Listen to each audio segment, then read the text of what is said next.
Ivan dan Pak Prof. Manian. Terima kasih Pak. Baik Bapak Ibu, mohon maaf mengisi absen. Silakan sudah ada di kolom chat. Izin Pak Profesor jika ingin melanjutkan aktivitasnya Pak. Oke Ambar. Ya, terima kasih Pak Prof. Terima kasih dan Ya, selalu terima kasih Pak. ceria, selalu cantik. Terima kasih Prof. Baik Bapak Ibu, acara selanjutnya yaitu pemaparan materi. Di tengah-tengah kita sudah hadir narasumber kita dan moderator kita yaitu Pak Rifan dan Pak Siwan. Untuk itu saya serahkan acara ini kepada Pak Rifan selaku moderator. Waktu dan ruang kami persilahkan. Ya baik, terima kasih Ibu Ambar. Selamat siang Bapak Ibu, kembali lagi kita ketemu di sini. Untuk tema kita PKB hari ini adalah tentang narasumber dengan tema narasumber dengan tema sumber daya air dengan narasumber Bapak Insinyur Dr. Insinyur Nursiwan MSc MTMA. Untuk mempersingkat waktu, kami persilakan kepada Bapak narasumber kita, Bapak Nursiwan, untuk memaparkan materinya. Kepada Pak Nursiwan, kami persilakan. Silakan Pak Nursiwan. Ya, Assalamualaikum warahmatullahi wabarakatuh. Waalaikumsalam warahmatullahi wabarakatuh. Saya ucapkan terima kasih kepada Pak Rifan yang telah memberikan waktu dan kesempatannya. Yang terhormat Bapak Reza selaku Ketua Ataksi. Untuk mempersingkat waktu, materinya kita akan memasuki materinya.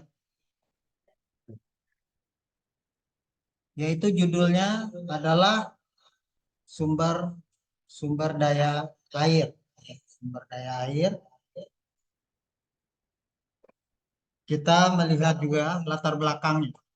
Dalam rangka menciptakan aparatur yang memiliki integritas dan profesional, salah satu caranya yaitu dengan mengikutsertakan aparat sipil negara di dalam sebuah pembinaan atau pelatihan dengan tujuan supaya ASN memiliki kompetensi berupa pengetahuan, keterampilan, pola pikir, sikap, dan perilaku yang dibutuhkan dalam melaksanakan tugas dan fungsi dengan sebaik-baiknya, terutama dalam kegiatan pengelolaan sumber daya air terpadu.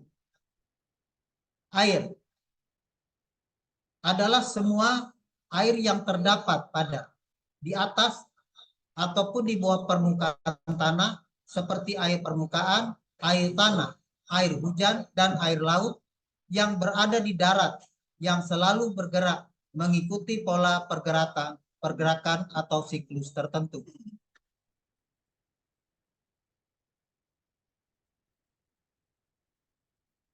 Siklus hidrologi adalah siklus air yang tidak pernah berhenti melalui proses kondensasi, presipitasi, evaporasi, dan transpirasi.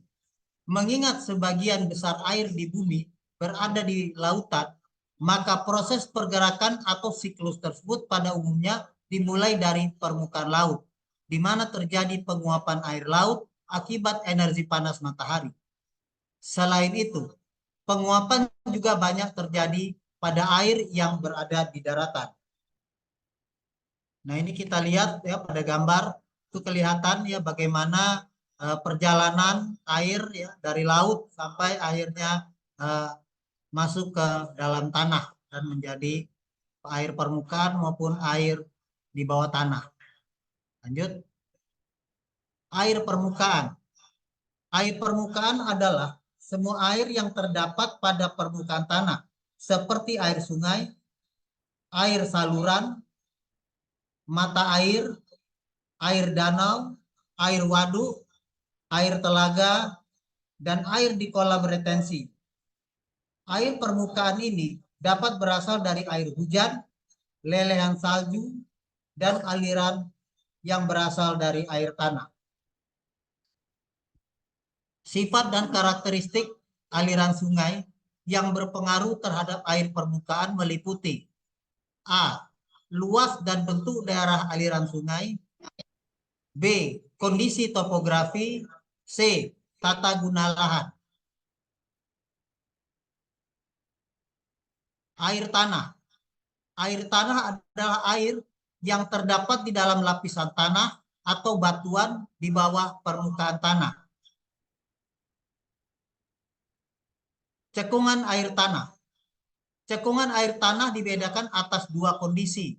A. Cekungan air tanah bebas. B. Cekungan air tanah tertekan. Sumber daya air adalah air, sumber daya air dan daya air yang dikandung di dalamnya, di mana sumber air adalah tempat atau wadah air alami dan atau buatan yang terdapat pada di atas ataupun di bawah permukaan tanah. Sumber daya air harus dikelola secara menyeluruh, terpadu, dan berwawasan lingkungan dengan tujuan untuk mewujudkan pemanfaatan sumber daya air yang berkelanjutan guna kemakmuran rakyat.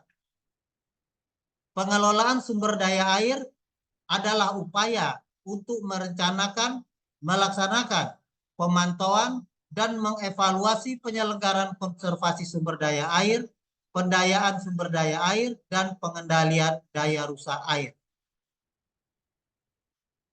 Pilar pengelolaan sumber daya air. A. Konservasi sumber daya air. B. Pendayagunaan sumber daya air. C. Pengendalian daya rusak air. D. Pemberdayaan masyarakat. E. Sistem informasi sumber daya air.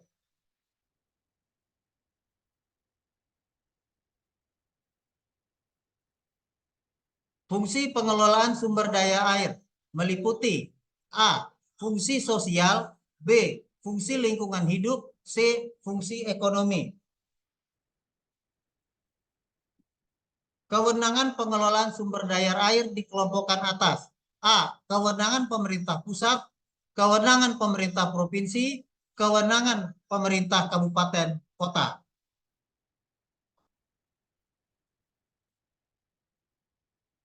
Lanjut.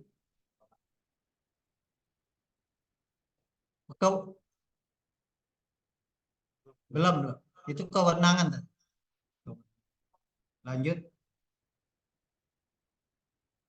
Pengelolaan dan pemanfaatan sumber daya air. Pengelolaan dan pemanfaatan sumber daya air secara terpadu dan menyeluruh antara lain berupa A. Pengembangan daerah irigasi. B. Pengembangan air tanah untuk irigasi. C. Pengembangan sistem drainase. D. Penyediaan air baku untuk rumah tangga dan industri. C. Transportasi air. F. Pembangkit listrik tenaga air. G. Perikanan dan perlindungan satwa. H. Rekreasi air. I. Pengendalian pencemaran air dan gulma air. J. Pengendalian erosi dan sedimen. K. Pengendalian air. L. Pengendalian kekeringan. Pengelolaan daerah aliran sungai.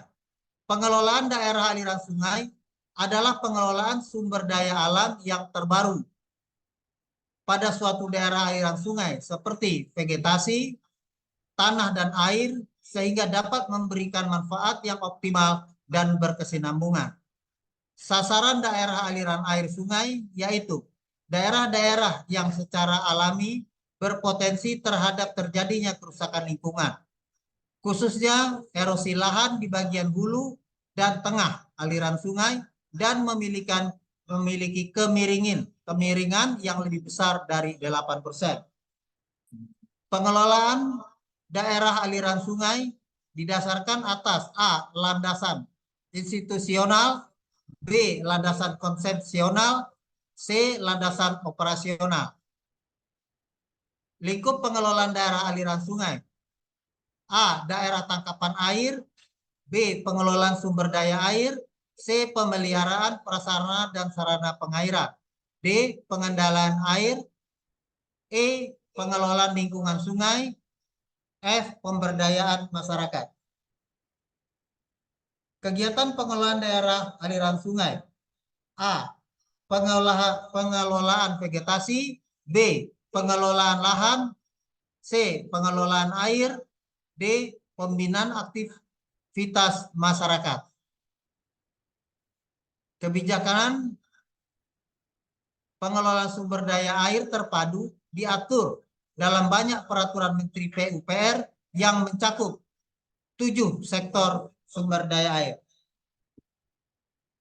Penerapan PSDAT di Indonesia atau yang kita sebut tadi pengelolaan sumber daya air terpadu di Indonesia selalu didasarkan kepada pola dan rencana.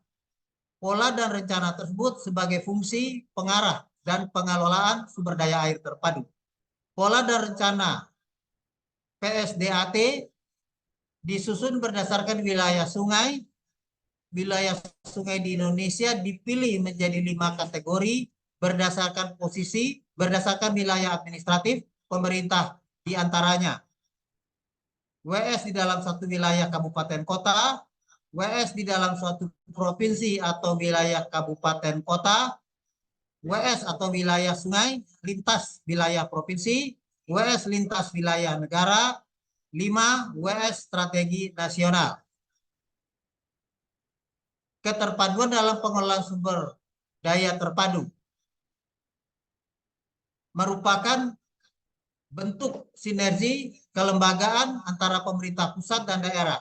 Seperti yang dijelaskan di dalam lampiran C Undang-Undang Nomor 23 Tahun 2014 bahwa pengelolaan sumber daya air terletak pada beberapa wilayah sungai, diantaranya wilayah sungai lintas negara, wilayah sungai lintas kabupaten, kota, dan wilayah sungai dalam satu kabupaten atau kota.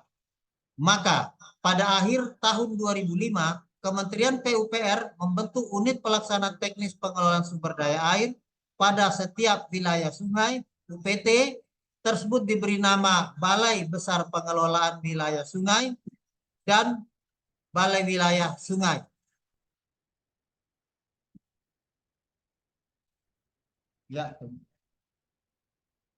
Ya, terima kasih. Selesai. Oke, terima kasih para narasumber kita hari ini. Untuk Bapak Ibu yang ingin bertanya kepada narasumber kita kali ini, silakan. Kami ada dua penanya ini ya Pak Rasul. Ya. Silakan Bapak Ibu. Pak Parna tuh Medan, Pak Parna, nanya Pak Parna. Pak Parna ada yang mau ditanyakan Pak Parna? Itu belum dikasih juga itu. Tahu tuh Mbak? Belum ada Pak. Lanjut, Ya, lanjut Bapak Pak. Ibu. Lanjut Pak Nursiwan. Ya. Silakan. Ya. Ya, silakan dengan Bapak siapa Pak? Halo, Silakan. Kalau dengan ada Bapak siapa Pak? Heri, Her. Hah? Nanya Her.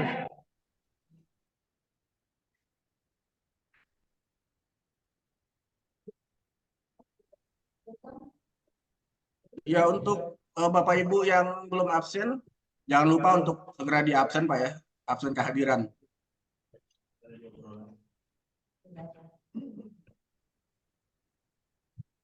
Iya Bapak Ibu.